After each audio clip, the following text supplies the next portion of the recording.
Bienvenue sur DLSS TV, la chaîne dédiée aux manipulations sur QGIS en vidéo courte. Je vous ai expliqué comment arriver à afficher des cercles proportionnels dans une précédente vidéo.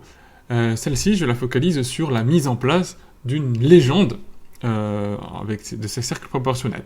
Alors, c'est une opération qui est rendue possible grâce aux versions récentes de QGIS depuis quand même quelques années, mais si vous travaillez sur des vieilles versions, c'est pas forcément présent. Donc vous allez ici, vous ouvrez les paramètres de votre couche de données où vous avez mis en forme ces données-là, et vous allez dans l'onglet ici de légende. Et on peut ici rentrer donc la légende, ici là, je vais l'agrandir, voilà, pour la taille des diagrammes.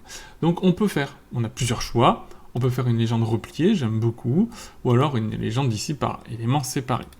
Enfin, quoi que vous sélectionnez, il faut que vous sélectionnez ici le symbole à afficher. Vous pouvez choisir la couleur, on peut mettre, en général, on met une opacité au centre, et on met une ligne continue à l'extérieur.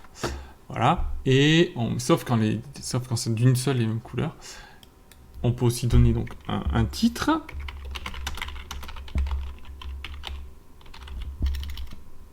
Là, il s'agit de la valeur des importations, et on ajoute ici les différents éléments sur une table, voilà, dans un total. Donc, la valeur maximale, elle est vraiment énorme. Donc, si je mets ici 7, voilà, ce qui est l'équivalent de la valeur maximale. Ensuite, une valeur intermédiaire, on peut dire, je ne sais pas moi. Voilà. Sinon, c'est une valeur supérieure. Enfin, vous rajoutez en fait vos valeurs. Voilà, pour en avoir une petite, une moyenne, une grande, voilà. Et c'est comme ça qu'on produit ici cette légende-là. Bien sûr, vous l'adaptez à vos données-là, en mettant ici importation si c'est en kilos, en valeur, en argent, de quelle monnaie, etc., etc.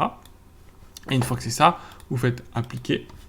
Ici, vous avez la couleur qui correspond à chaque type. Ensuite, il faudra le rentrer manuellement en modifiant les différents éléments de légende une fois dans le composeur d'impression.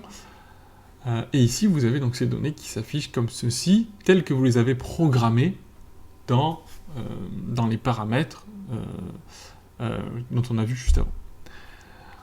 Voilà pour faire cet outil-là de légende. Bien sûr, vous pouvez le faire ensuite sur des logiciels de dessin, une fois que vous avez exporté votre carte au format SVG, mais on peut déjà le faire, en tout cas pour un brouillon, pour le faire rapidement, sur QGIS, et ça peut vous faire gagner du temps. Voilà, je vous dis à bientôt pour d'autres vidéos.